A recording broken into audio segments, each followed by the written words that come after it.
Well, hi there. The restoration of the 1963 Hoover Dial-A-Matic Model 1100 is complete. Oh, what an absolute faff this is. It's just unbelievable. I don't want to do another one of these for a long time. But it is done.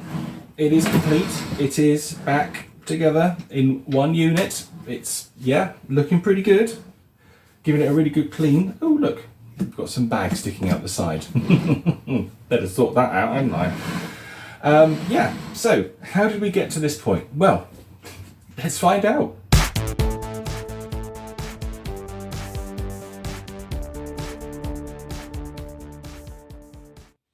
Okay, well, here we go. The moment of truth. We are going to put the Dial-A-Matic back together. So we're going to start off with reattaching the front panel. Because we have to, because we can't do it after we put the motor in because the motor hides these screws. I'm going to put the torque of my drill right down because I do not want to damage this front panel. We're actually going to pop the screws in.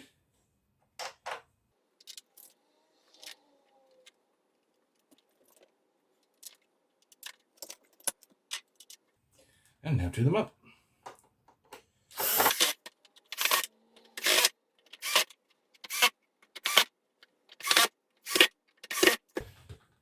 As I mentioned to you previously, with the later machines, you don't have to do it that way. You can actually leave the front cover off until much later on in the process. But because this is the early model, I have to do that now. And it's unfortunate, but there we go. And now I need to get the motor back in the right place. This is where the screaming starts, unfortunately. It's, yeah, it becomes quite hard now. So we've got to get this in, and you've kind of got to balance between like three different things all at the same time. So we need to put this end holder on, we need to connect up the wires, and we need to get the front mount in, and we need to get the center mount in the right place. So this, oh Christ, it's just awful. So, and we need to get the wiring down there as well. So I'm going to give this a few goes, and I'll probably cut back when it's done.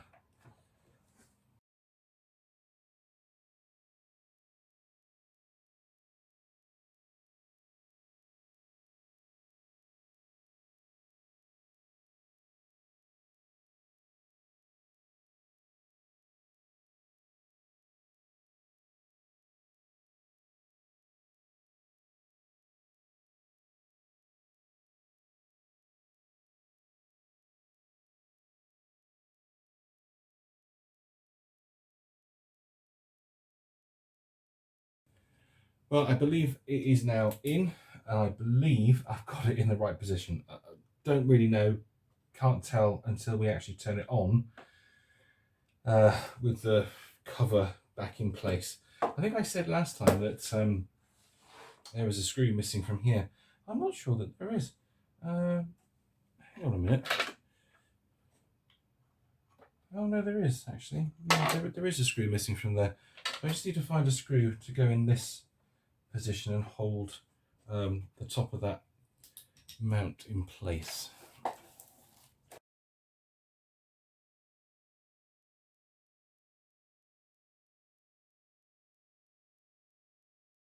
That's better. Certainly not the right screw, but better to have the motor held in place than not, eh? Right, so now I need to do some buggering about with the wiring, and I need to sort this out and make it better. So I'm going to cut away, and I'm going to come back once this is looking nicer. Well, that is a much neater repair job. So I've soldered the wires together, and I've used a bit of heat shrink as well to keep them in place. And I think at this juncture, we will do a continuity test at the top here, where the prongs are supposed to sticking out. We've got continuity, so that's a very good sign. So hopefully that is that. So now we can get the motor cover on. Just need to make sure those wires go where they should go. There we are, and let's tighten these up. Be very careful of that grill at the top there.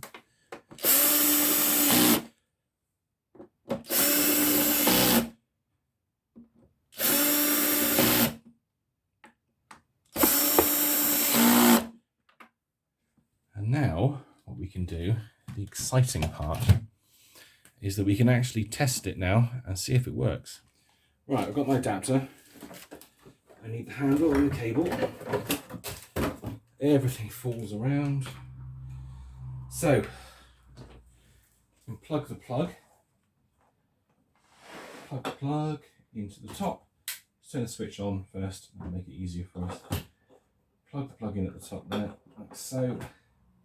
So that's connected up, and then we plug our American plug into our adapter, like so. Hopefully that'll work. It doesn't feel particularly great, but we'll soon see, won't we?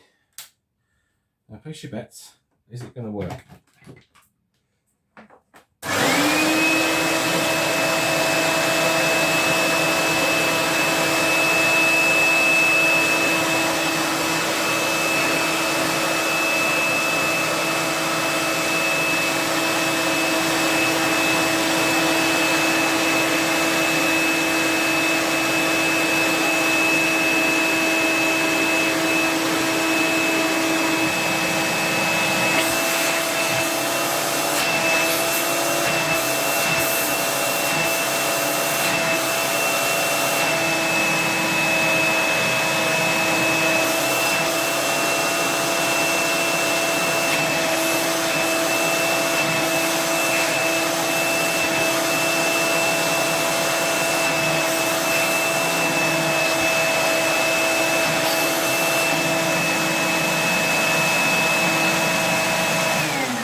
Yeah, I will admit, it doesn't sound amazing, but at least it's working. That's good. It runs, and there is suction here, so the dust box is actually sealing up, which is great. Even though these seals, God, they've certainly had better days. Poor old thing. I don't think it helps either that the body is distorted somewhat. Right, let's get rid of the handle and the cable. We don't need those. And now we have the horrific job of actually putting the entire machine back together. Yeah, look, you can see, you probably see better from that angle. You see there that that should be flush with the body, so that it's got hot and it's melted here. And also, this is not flush either. That should be flush. It is sealed, but it's not perfect. I think it might actually be better when there's a belt on it, to be honest with you. I think it will pull the motor sort of towards the front of the cleaner, so it should be better.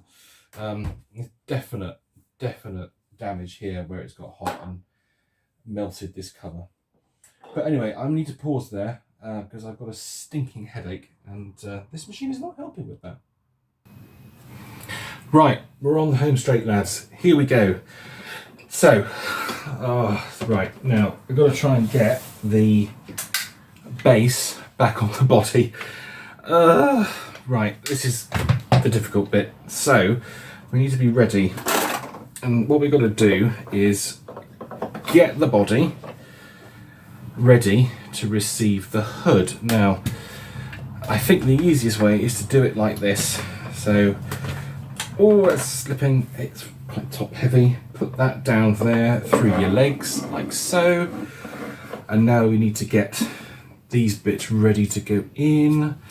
So let's take the nylon swivel and just try and take the screws out of it. It's slightly easier without the screws. Pop that on that side, like so. And now we need the other side, like so.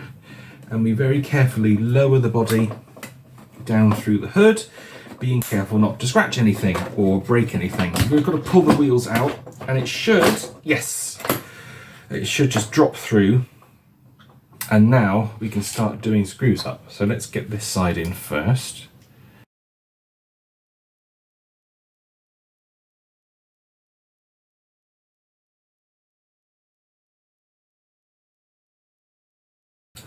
Be very careful not to over tighten this side because the nylon's very old and it can split. And in actual fact, this one is starting to go. So just a warning there, be very careful with that.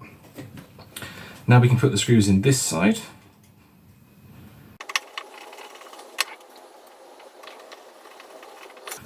That's that one in, and now we can put the spring back in. I need the pliers. Where's the pliers? Ow! Oh, pliers! Connect the spring up. That's the ratchet release spring. And now we've got the handle return spring.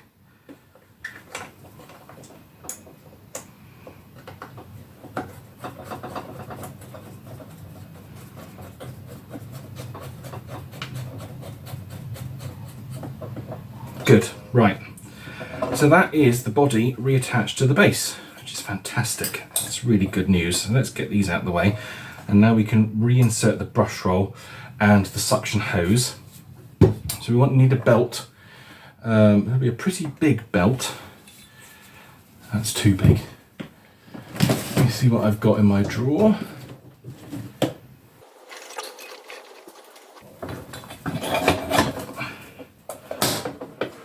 Okay, that's some decent tension. So let's lock the brush roll back in place, like so. And now we can insert the suction hose, and my thighs are getting very sore because I'm gripping the body.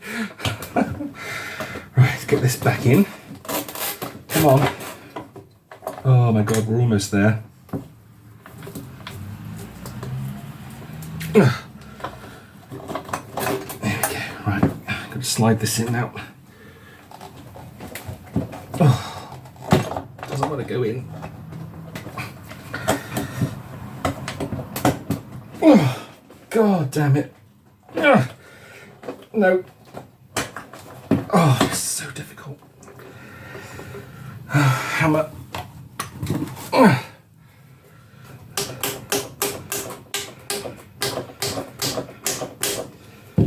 that's not going in right.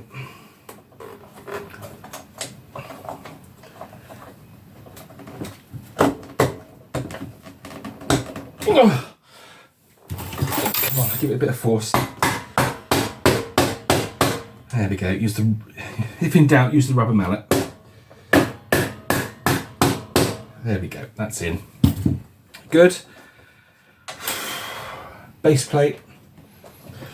Here we go. Pop that in. And now we should be finished with the underside of the cleaner. Oh, that's not in right. Oh.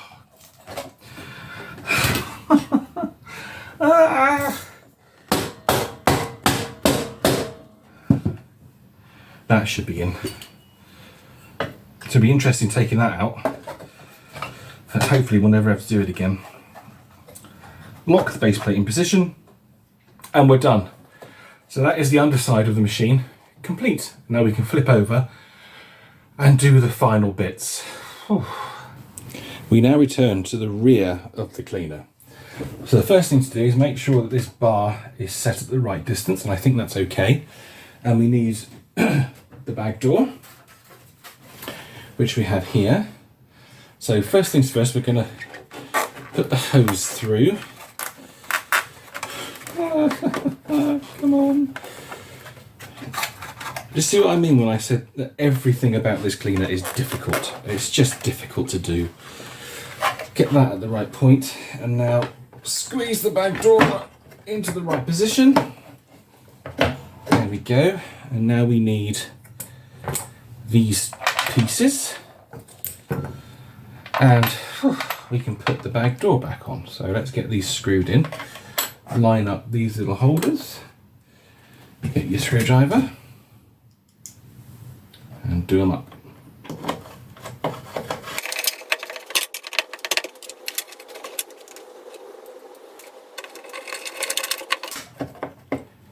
Now we just check that the bag door is in the right position, and it is. That closes nicely. Yep, that's all good.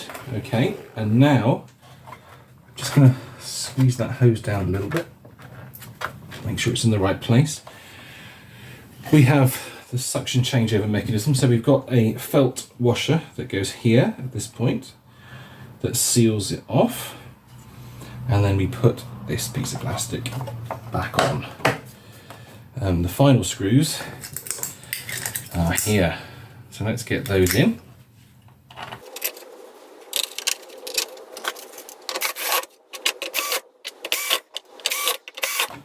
Okay, good. Close the back door again.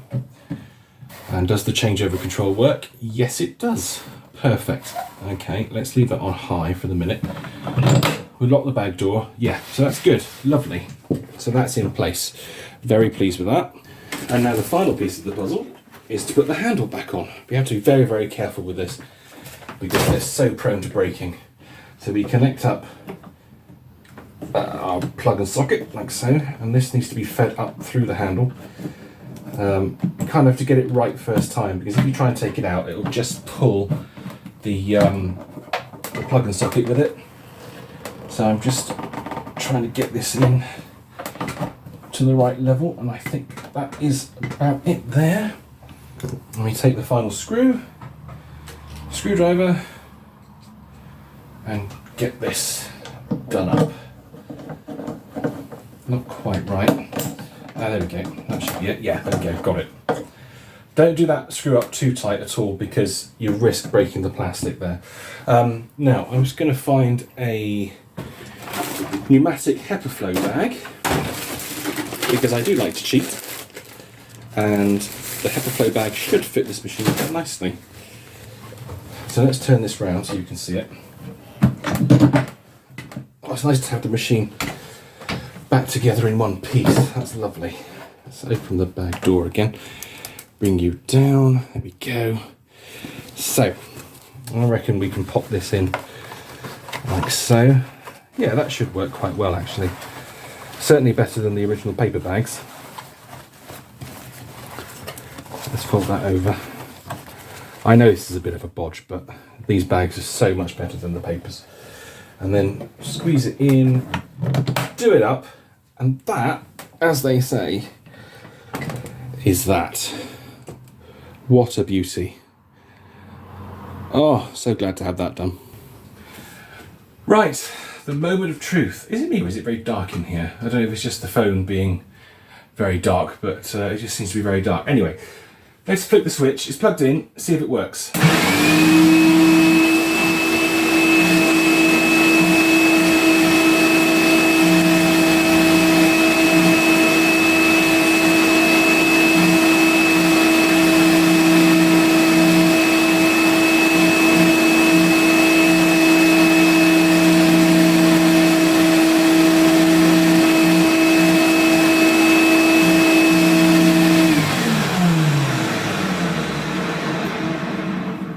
Something's not quite right there, because there's not a great deal of airflow coming through. In fact, I think there's actually less airflow with it back together like this than it was previously.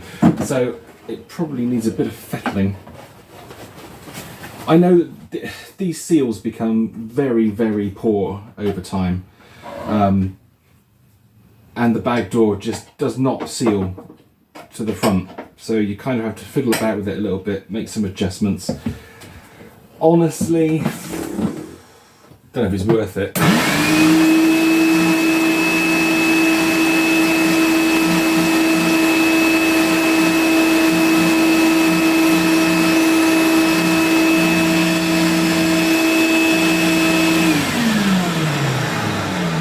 I wonder if what's happened is actually the motor has moved, and they do have a tendency to do that.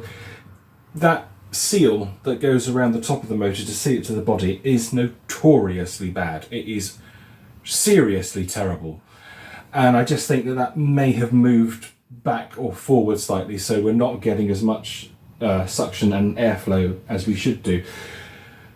That's the theory, because we certainly had more than that when we ran the machine with just the body on the bench and the back door attached to it. But really, I'm not going to take it apart again. It's running, it works. It's not perfect by any means, but yeah, it's it's running. So the next time we see this machine, we'll do it down in the lounge, and yeah, we'll actually see it running. We'll actually see it cleaning with not a great deal of suction or airflow, granted, but it works. It's fine. So there we go. That's the end of the restoration process for this cleaner.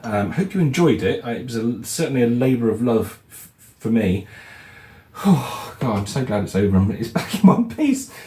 Bloody thing. So yeah, there we go. Thank you ever so much for watching. Don't forget to do the usual commenting, subscribing and liking, and I'll see you in the next video. You take care. Bye.